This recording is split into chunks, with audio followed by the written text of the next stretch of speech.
बोध गया मुक्ति आंदोलन को डैमेज करने के लिए ब्राह्मणवादियों ने बौद्ध उपासकों पर हमला किए। मोहम्मद आरिफ खान गर्भगृह में जाते हैं और फर्जी लिंग बताकर उसकी पूजा करते हैं। ब्राह्मणों के द्वारा प्रायोजित इसमें घुसकर जबरदस्ती, ये बहुत ही सरासर गलत। बौद्ध विरासत को आकर के धूमिल करने की क्या जरूरत। बिहार के किसी माइक लाल की दम नहीं थी कि आप पर हमला कर देता। अगर स्थानीय लोगों का साथ लिया होता, बारी बारी से ऐसे ही मारे जाओगे। ये जो ब्राह्मणों का अतिक्रमण है, जबरदस्ती पूजा कर रहे हैं। महाबोधि महाविहार भगवान बुद्ध की विरासत के तौर पर, वो ज्ञान स्थली के तौर पर जाना जाता है। तो आप अयोध्या राम मंदिर में पुजारी क्यों नहीं हो जाते। सम्मानित मुल्क के मालिकों, मैं बौद्ध भिक्षु सुमित रतन। अभी बहुत ही दुखद खबर आई बोध गया से, बोध गया की महाबोधि महाविहार से। वहां के राज्यपाल मोहम्मद आरिफ खान बुद्ध पूर्णिमा के दिन महाबोधि महाविहार जाते हैं। तथागत भगवान बुद्ध की वंदना पूजा करने की बजाय वह फर्जी ब्राह्मणों के द्वारा प्रायोजित एक जगह पर बैठ करके बताते हैं कि लिंग है और मंत्रोच्चार करके वहां बैठ करके पूजा करते हैं।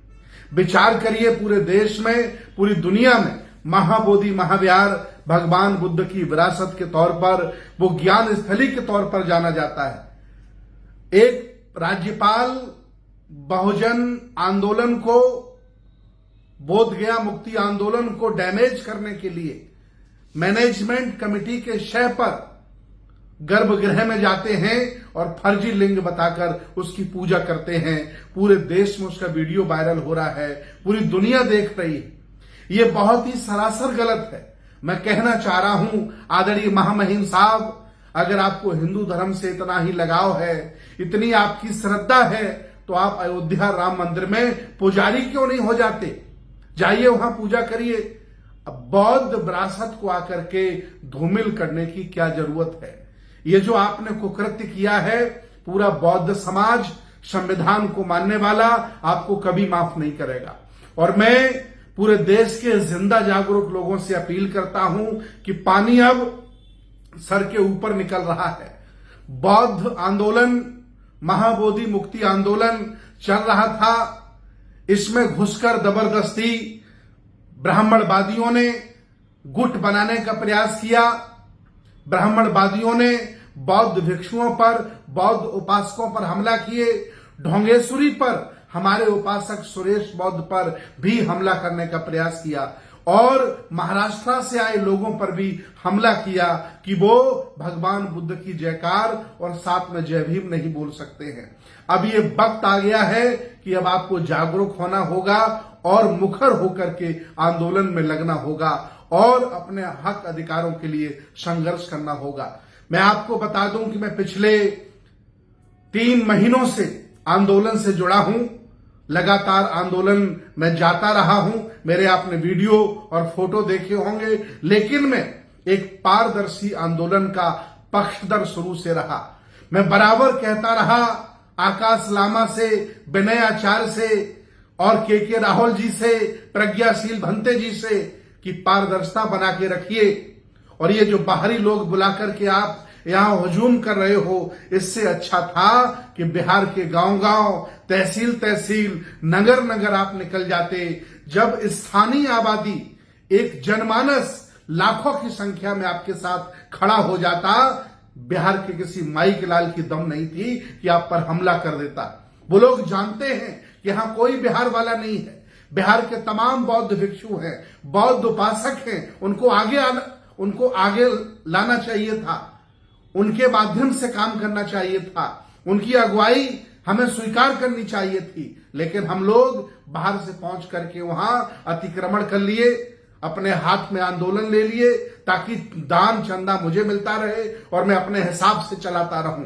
अगर स्थानीय लोगों का साथ लिया होता तो किसी आदमी की हिम्मत नहीं थी कि हमला कर देता। शासन प्रशासन बिहार का इसलिए दबाव में नहीं आ रहा। मेरी डीएम से बात हुई, एसएसपी से बात हुई, मैं 3 बिहार के बड़े बड़े नेताओं से बात कर चुका हूं। वो कह रहे हैं कि बिहार में आंदोलन दिखाई नहीं दे रहा है आपका सोशल मीडिया पे चल रहा है। मैं निवेदन करूंगा कि जब तक स्थानीय लोगों को आप साथ नहीं जोड़ोगे, उनको साथ लेकर नहीं चलोगे, आप बिहार में कुछ नहीं कर सकते। न नीतीश सरकार झुकेगी, न शासन प्रशासन झुकेगा। आप बाहर से पहुंच करके चाहे जितना हड़दंग करिए, चाहे जितना वहां आंदोलन करिए, भीड़ इकट्ठा करिए, महाराष्ट्र वाले, यूपी वाले, कुछ नहीं होने वाला जब तक बिहार के लोगों को साथ नहीं लोगे। मैं आज फिर कहूंगा कि पूरे भारत के कम से कम 100 बौद्ध भिक्षु इस आंदोलन के प्रवक्ता बनाए जाएं। 500 से ज्यादा बड़े बड़े बौद्ध उपासकों को इस आंदोलन का संरक्षक बनाया जाए। ये कोई एक व्यक्ति न चलाए, ये सबकी सामूहिक जिम्मेदारी है। बोध गया सबका है, सभी बौद्धों का है। अगर ऐसा नहीं करोगे और व्यक्तिवाद फैलाओगे, जातिवाद फैलाओगे, तो बारी बारी से ऐसे ही मारे जाओगे। क्योंकि सामंतवादी तैयार बैठा है, वो चाहता है कि इनको हम तोड़ें, इनको हम फोड़ें, इनको जेल में डालें, मुकदमा लगाएं, और ये शुरुआत उन्होंने कर दी है। आज मैं फिर आपसे निवेदन कर रहा हूं कि सरकार झुकने का नाम नहीं ले रही। बिहार के लोगों को आपने जोड़ नहीं पाया। एक टीम बनाओ, बिहार के सभी जनपदों में, सभी तहसीलों में, सभी विधानसभाओं में लेकर के लोगों को जाओ, तब जाकर के एक माहौल बनेगा। और लाखों की संख्या में जब बिहार के लोग वहां खड़े होंगे तो सरकार झुक जाएगी और महाबोधि में महाविहार आजाद हो जाएगा।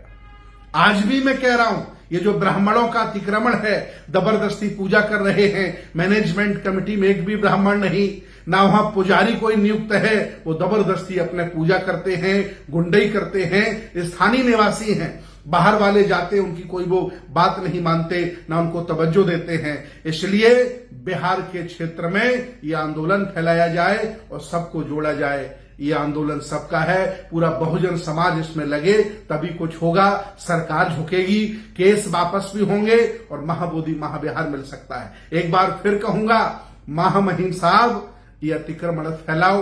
अगर हिम्मत है महामहिम साहब, तो मुझे अपनी मस्जिद में मेंबर बनाइए, किसी मस्जिद का मुझे सदस्य अध्यक्ष बनवा दीजिए। आपकी हिम्मत कैसे हुई कि आप वहां पहुंच करके जबरदस्ती महाबोधि महाविहार में पूजा शिवलिंग की कर रहे हैं? ये सरासर गलत है, पूरा दुनिया देख रही है। और अगर ऐसा ही आपको लगाव है हिंदू धर्म से, तो जाइए अयोध्या में पुजारी बन जाइए। महाबोधि महाविहार में घुसने की जरूरत नहीं है। हम लोग पहुंच रहे हैं और आंदोलन को देश भारत के सभी लोगों से वार्ता हो रही है, इसको बड़े स्तर से अब खड़ा करेंगे।